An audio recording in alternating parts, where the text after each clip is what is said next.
যে ব্যক্তি কোরআন শিখে এবং যে শিখায়, এক কথায় শিক্ষক এবং ছাত্র, যে শিখার আগ্রহ করে, যে শিখানোরও আগ্রহ করে, দুজনেই বলা হয়েছে আল্লাহর কাছে অতি প্রিয়।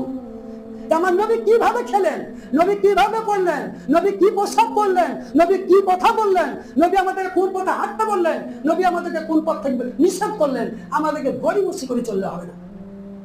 সেইভাবে আমাদেরকে নবীজি সাল্লাল্লাহু আলাইহি সাল্লামের পোশাক আশাক ইত্যাদি খোরাক এবং যা কিছু নবীজি বলেছেন সেই পদ্ধতিতে আমাদের চললে তখন নবী হাসবে, শয়তান কাঁদবে, আর আমাদের বেড়া পার হয়ে যাবে।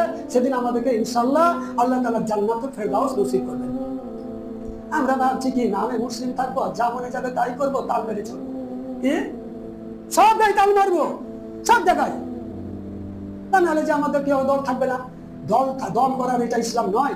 ইসলাম হচ্ছে ওইটাই, তুমি ভালো কাজ যদি করে তাহলে তুমি দল নিয়ে থাকো, মন্দ কাজের দলের দরকার নাই।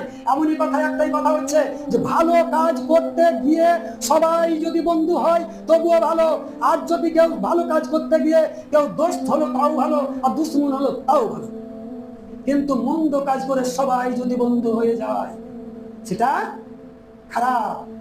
তার জন্য আমার আপনার সকলেরই খারাপ।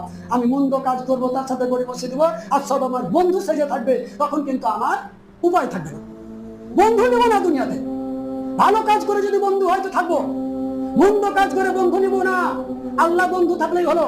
আল্লাহ বলছে আমি তোমাদের অভিভাবক, আমি তোমাদের স্বয়ং তোমাদের কাছে আমি আছি, এবং তোমাদের আমি সমস্ত কিছু খোরাক পোশাক সব কিছুর ভার আমি নিয়েছি, তোমাদের দায়িত্ব একটাই দিয়েছি, শুধুমাত্র আমার এই খেয়ে দিয়ে পড়ে আমার কৃতজ্ঞ করা আর আমার নবীজি সাল্লাল্লাহু আলাইহি ওয়াসাল্লামের আল্লাহর আদেশ ও নিষেধের উপরে চলা, এটাই তোমাদের ইবাদত।